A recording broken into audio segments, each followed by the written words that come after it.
सुबह के करीब 6:30 बजे का समय था। दिल्ली से भोपाल जाने वाली सुबह के करीब 6:30 बजे का समय था। दिल्ली से भोपाल जाने वाली शताब्दी एक्सप्रेस प्लेटफॉर्म नंबर 3 पर लगी हुई थी। ठंडी हवा चल रही थी और प्लेटफॉर्म की हलचल धीरे धीरे बढ़ रही थी। चाय वालों की आवाजें, कुलियों की पुकारें और लोगों का अपने अपने डिब्बों की तरफ भागना। मैं आरव, उम्र करीब 28 साल, एक प्राइवेट कंपनी में काम करता हूँ। उस दिन ऑफिस के काम से भोपाल जा रहा था।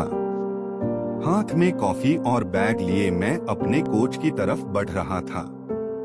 सीट नंबर 23, विंडो साइड, यही थी मेरी जगह। मैं बैठा ही था कि सामने वाली सीट पर एक लड़की आकर बैठी।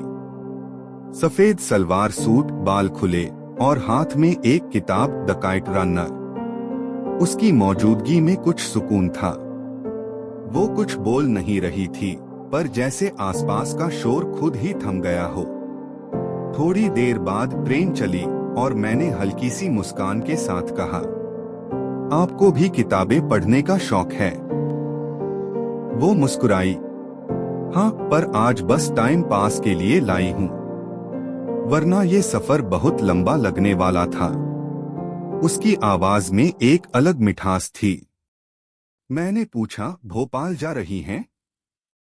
वो बोली, हाँ, घर जा रही हूँ। बहुत दिनों बाद छुट्टी मिली है। फिर धीरे धीरे बातों का सिलसिला शुरू हो गया। कॉलेज, नौकरी, पसंदीदा फिल्में, बचपन की शरारतें, और पता ही नहीं चला कि कब अगले 3 घंटे निकल गए। इटारसी स्टेशन पर ट्रेन रुकी। मैंने 2 चाय ली और एक कप उसकी ओर बढ़ाया। वो बोली, आपको कैसे पता मैं चाय पीती हूँ?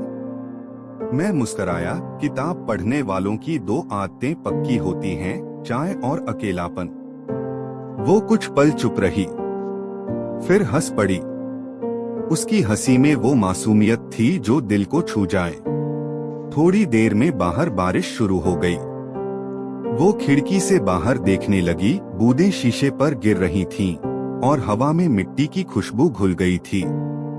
मैंने देखा वो कुछ सोच में डूबी थी। धीरे से बोली, पता है, बचपन में मैं बारिश में भीगने के लिए घर से भाग जाती थी। अब बस खिड़की के पार से देखती हूँ। उसकी आंखों में एक अधूरापन था। मैंने कहा, शायद हम बड़े होकर भीगना नहीं छोड़ते, बस भीगने की वजह बदल जाती हैं।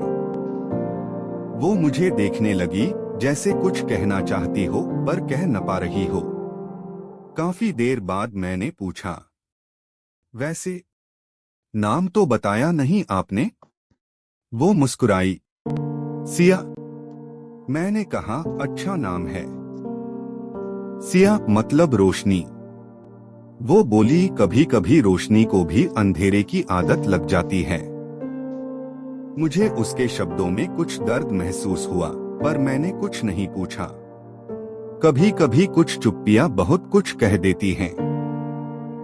धीरे धीरे भोपाल आने वाला था। हम दोनों खामोश थे। वो खिड़की के बाहर देख रही थी, मैं उसे। ट्रेन रुकी। वो उठी, बैग संभाला और बोली, आपसे बात करके अच्छा लगा, आरव। मैंने कहा, शायद सफर इसलिए अच्छे लगते हैं क्योंकि हमें पता होता है कि वो हमेशा नहीं रहते। वो मुस्कुराई, कुछ कहना चाहा, पर फिर रुक गई। धीरे से बोली, कभी दोबारा सफर में मिल गए तो चाय मेरी तरफ से। और चली गई। जिंदगी फिर अपने रफ्तार में लौट आई। ऑफिस, काम, मीटिंग्स, वही रोजमर्रा की दौड़। लेकिन जब भी ट्रेन की सीटी सुनाई देती, मुझे उसकी वो मुस्कान, वो बारिश और वो दोबारा मिलेंगे याद आ जाता। एक दिन ऑफिस के बाहर बुक स्टॉल पर वही किताब दिखी, द काइट रनर। मैं आकर किताब उठाई और अंदर लिखा देखा, कभी किसी सफर में मिले तो याद रखना, कुछ मुलाकातें अधूरी नहीं होती, बस अधूरी रह जाती हैं। सिया।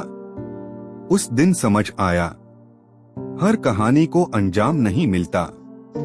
कुछ कहानियां बस यादों में पूरी होती हैं। शायद वो सिया कहीं होगी, किसी और सफर में, किसी और खिड़की के पास। और शायद मैं फिर किसी ट्रेन में बैठा उसी बारिश का इंतजार कर रहा हो। क्योंकि कुछ मुलाकातें सफर बदल देती हैं और कुछ जिंदगी।